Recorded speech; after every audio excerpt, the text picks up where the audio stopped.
Mis amados hermanos, el día de hoy voy a compartir con ustedes un estudio que se llama Esclavos de Cristo. Te pido que inclines tu rostro y oremos al Señor. Amoroso Padre, gracias te damos por esta oportunidad que tenemos en este momento, mis hermanos y yo, de compartir tu palabra. Te rogamos, Padre bendito, que nos guíes con tu Espíritu Santo y nos muestres, Señor, ese mensaje que has preparado en tu santa y divina palabra para cada uno de nosotros. Te rogamos esto en el nombre de Cristo Jesús, nuestro único y suficiente Salvador. Amén. Te voy a pedir que abras tu Biblia en la primera carta a los Corintios y vamos a leer el capítulo 12, el versículo 3. Dice la palabra del Señor: Por tanto, os hago saber que nadie que hable por el Espíritu de Dios llama anatema a Jesús, y nadie puede llamar a Jesús Señor sino por el Espíritu Santo. Identificas en este versículo cuál es la frase primera que todo cristiano verdadero debiera confesar. Frecuentemente he notado que muchos no sabemos leer. Nos brincamos los signos de puntuación, no atendemos los acentos y mucho menos damos el énfasis correcto a la lectura. Por lo tanto, muchas veces no leemos con claridad y por eso nos cuesta trabajo entender o identificar las instrucciones dadas por alguien. La Biblia no es la excepción. Ahora veamos qué nos dice Pablo en Romanos al respecto de lo que leímos previamente en Corintios 1, versículos 2 al 3. En Romanos 10, 9 dice que si confesares con tu boca que Jesús es el Señor y creyeres en tu corazón que Dios le ha levantado de los muertos, serás salvo. La confesión que todo cristiano verdadero debiera hacer es, por lo tanto, Jesús es tu Señor. Esa confesión debería ser: Jesús es Señor nuestro. ¿Puede alguien ser un verdadero cristiano sin que su vida, sus valores, sus actitudes y su vocabulario no hayan cambiado? El miércoles hablé al respecto a un concepto inventado por algunos teólogos, los cristianos carnales. Y vimos por la palabra de Dios que todo aquel que vive según la carne no puede agradar a Dios. Esto lo vimos en Romanos 8:8. También vimos que los deseos de la carne son contra el Espíritu, como lo dice Gálatas 5:17. Y concluimos que los que son verdaderos hijos de Dios son guiados por el Espíritu Santo, como lo dice Romanos 8:14. La influencia de la iglesia moderna es la negación del señorío de Cristo, lo que ha generado un empobrecimiento del movimiento evangélico en las congregaciones, es decir, el evangelismo. Por lo que hoy nos enfocaremos en el señorío de Cristo en nuestras vidas y lo vamos a ver a través de 3 puntos. Los creyentes fueron sellados con el Espíritu Santo. El 2, el verdadero creyente en Cristo es guiado por el Espíritu. Y el tercer punto va a ser, el verdadero creyente está sujeto al señorío de Cristo. Empecemos por el primero. Los creyentes fueron sellados con el Espíritu Santo. Dice en 2 Corintios 1, versículos 21 al 22. Y el que nos confirma con vosotros en Cristo y el que nos ungió es Dios, el cual también nos ha sellado y nos ha dado las arras del Espíritu en nuestros corazones. Cuando somos movidos por una predicación, por una invitación o hasta por un problema y sentimos el deseo de acercarnos a Cristo, es porque hubo alguna motivación, posiblemente emocional. Pero si el motivo fue una verdadera necesidad de creer en Cristo, es porque el Espíritu Santo hizo su obra redentora en nosotros. Y es confirmada por Dios en las vidas de los verdaderos creyentes cuando Él nos da su unción para que creamos en Cristo y nos sella con el Espíritu en nuestros corazones, dándonos así acceso a la vida eterna. Solo Él nos puede dar esta potestad, como lo dice Juan 1, versículos del 12 al 13. Mas a todos los que le recibieron, a los que creen en su nombre, les dio potestad de ser hechos hijos de Dios. Escuchemos bien lo siguiente, hermanos. Los cuales no son engendrados de sangre, ni de voluntad de carne, ni de voluntad de varón. Y pongamos atención a esto, sino de Dios, por la voluntad de Dios mismo. Entonces, el verdadero creyente fue engendrado y confirmado en Cristo, ungidos por medio del Espíritu Santo por la soberana voluntad de Dios. El punto número 2 dice, el verdadero creyente en Cristo es guiado por el Espíritu. En 1 Corintios 2, versículo 14, dice la palabra del Señor, pero el hombre natural no percibe las cosas que son del Espíritu de Dios, porque para él son locura, y no las puede entender, porque se han de discernir espiritualmente. Pablo describe aquí a dos tipos de hombres, aunque como mencioné al principio, algunos teólogos lo han dividido en tres. Veamos los tres. El creyente espiritual, el creyente carnal y el hombre natural. ¿Quiénes son estos? El creyente espiritual es aquel que fue engendrado en Cristo, ungido por Dios con el Espíritu Santo en su corazón y por lo tanto puede percibir y entender la palabra de Dios que se discierne espiritualmente, como dice la misma palabra. Los seguidores de Cristo poseen el Espíritu de Dios y podemos decidir a dejar que Él sea el que dirija nuestros pensamientos, palabras y acciones mientras somos conducidos a las verdades espirituales. Esto es una decisión que debemos tomar todos los días, cada día decidiendo tomar nuestra cruz, negarnos a nosotros mismos y seguir a Cristo pidiéndole en oración que Él nos guíe. Romanos 8:14 dice, porque todos los que son guiados por el Espíritu de Dios, escucha, estos son hijos de Dios. El creyente carnal es un concepto teológico equivocado. En esta definición, el creyente carnal sería aquel que se dice creyente, que en vez de ser guiado por el Espíritu es guiado por su carne. Esto es por sus apetitos y deseos pecaminosos. Es aquel que practica una vida de pecado, que no ha dado evidencia con su testimonio de que ha sido rescatado por el Señor. Veamos qué dice Pablo de estos en Romanos 8:8. Y los que viven según la carne no pueden agradar a Dios. Y el hombre natural es aquel que no tiene al Espíritu Santo. Este rechaza toda la verdad espiritual y las descalifica diciendo que son absurdas, que son una locura. Estos dos últimos serían el mismo. Ambos rechazan al señorío de Cristo con sus testimonios. Y el punto número 3 dice, el verdadero creyente está sujeto al señorío de Cristo. En Juan 13:13 dice, vosotros me llamáis maestro y señor, y decís bien, porque lo soy.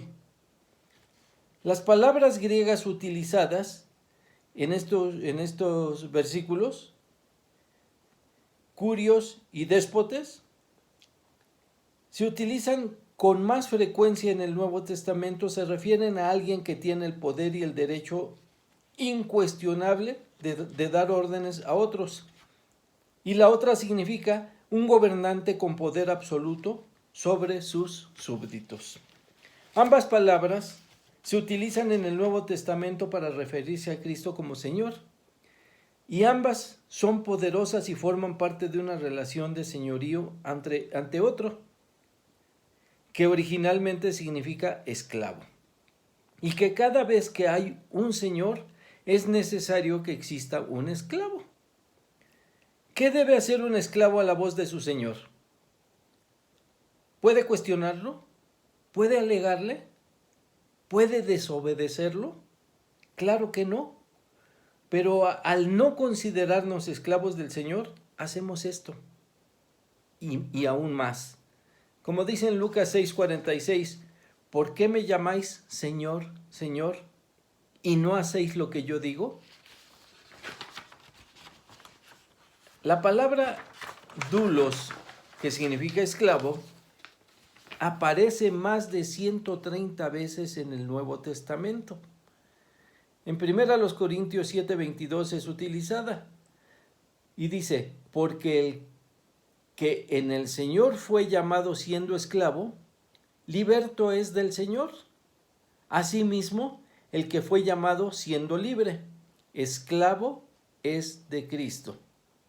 Ya sea llamado siendo esclavo o llamado siendo liberto, asimismo fue llamado por el Señor y es llamado a ser esclavo de Cristo. Algunas versiones han modificado esta palabra, ya que les resulta repugnante y más en las culturas que han sido evangelizadas y esclavizadas al mismo tiempo. Los lectores de la Biblia en español han sido protegidos por la tendencia de algunos traductores que han insistido en suavizar el sentido literal traduciendo esclavo por siervo, ya que la palabra esclavo trae a la mente de muchos imágenes negativas que quisieran evitar, pero veamos qué requiere el Señor, que debe de ser obedecido por sus esclavos, para aquellos que han sido llamados a ser esclavos de Cristo. En 1 Corintios 4:1 dice la palabra del Señor, así pues, tengamos los hombres por servidores de Cristo y administradores de los misterios de Dios. Las palabras utilizadas en este versículo son uperetes, que viene del griego y significa esclavo de una embarcación que operaba como remero en el tercer nivel. Y fíjense, además, atado con cadenas a su asiento para que no abandonara su puesto, aunque la nave se estuviera hundiendo. Y también utiliza otra palabra que es oikónomos, del griego también, que significa mayordomo o administrador de una casa. Es el empleado o esclavo encargado de rendir cuentas de la economía de la casa a su señor. En ambos casos se trata de un esclavo. En 1 Corintios 4:2 continúa diciendo este pasaje, ahora bien, se requiere de los administradores que cada uno sea hallado fiel. Pablo afirma en estos versículos que el éxito de un esclavo de Cristo se mide por su fidelidad. Los cristianos hemos recibido acceso al ministerio de la salvación y vivir en el gozo de esta esperanza. Y también se nos ha encomendado en la gran comisión dar a conocer este evangelio a toda criatura. Lo que Dios quiere de todo cristiano es que seamos esclavos obedientes al Señor, que seamos buenos administradores y hagamos cuanto podamos por Él, obedeciéndole en todo momento y en todo. Sigamos leyendo en 1 Corintios 4:4 y dice así, porque aunque de nada tengo mala conciencia, no por eso soy justificado, pero el que me juzga es el Señor. Y el juicio del Señor es definitivo para aquellos que no hacen la voluntad de Dios, que no hacen la voluntad del Padre. En Mateo 7, versículos del 21 al 23, dice la palabra del Señor. No todo el que me dice Señor, Señor, entrará en el reino de los cielos, sino el que hace la voluntad de mi Padre que está en los cielos, dice el Señor Jesús. Muchos me dirán en aquel día, Señor, Señor, ¿no profetizamos en tu nombre, y en tu nombre echamos fuera demonios, y en tu nombre hicimos muchos milagros? Y entonces les contestaré, dice nuevamente el Señor Jesucristo, nunca os conocí, apartaos de mí, hacedores de maldad. La gente moderna codicia la autonomía en vez de la esclavitud al Señor, y conforme la iglesia se ha vuelto más mundana, la responsabilidad bíblica de cada creyente hacia el señorío de Jesucristo en nuestras vidas va desapareciendo nuestra conciencia evangelística, y además desprecia el Evangelio, volviéndose en una actividad religiosa de comodidad, limitándose a solo escuchar los mensajes, dejando de cumplir la voluntad del Padre de ir y hacer discípulos, tomando a cada uno su responsabilidad de ser fieles administradores del ministerio que Dios nos ha encomendado cumplir en su iglesia. Y así lo hacemos. Si obedecemos, ya no seremos simples esclavos. Como lo dice el Señor en Juan 15:14, vosotros sois mis amigos si hacéis lo que yo os mando. Notemos cómo esta es una invitación a la obediencia. Dice, si hacéis lo que yo os mando. Y si así lo hacemos, seremos enaltecidos por el Señor. En Juan 15:15 dice este pasaje, ya no os llamaré esclavos, porque el esclavo no sabe lo que hace su Señor, pero os he llamado amigos, porque todas las cosas que oí de mi Padre os las he dado a conocer. El versículo 15 nos dice que además de esclavos podemos ser amigos del Señor, conociendo la voluntad del Padre, pero también obedeciéndola y obedeciendo lo que el Señor nos ha ordenado. ¿Y qué nos ha ordenado el Señor? Veamos la gran comisión para que lo recordemos. Mateo 28 del 19 al 20. Por tanto, id y haced discípulos a todas las naciones, bautizándolos en el nombre del Padre y del Hijo y del Espíritu Santo, enseñándoles que guarden todas las cosas que os he mandado. Y quiero terminar preguntándote lo siguiente, mi hermano. ¿Cuántos discípulos has traído para el Señor? ¿A cuántos les has enseñado a atesorar las cosas que el Señor te ha mandado? ¿Y crees que has sido fiel al Señor en todo lo que Él te ha mandado? Piénsalo, medítalo y responde estos cuestionamientos para ti.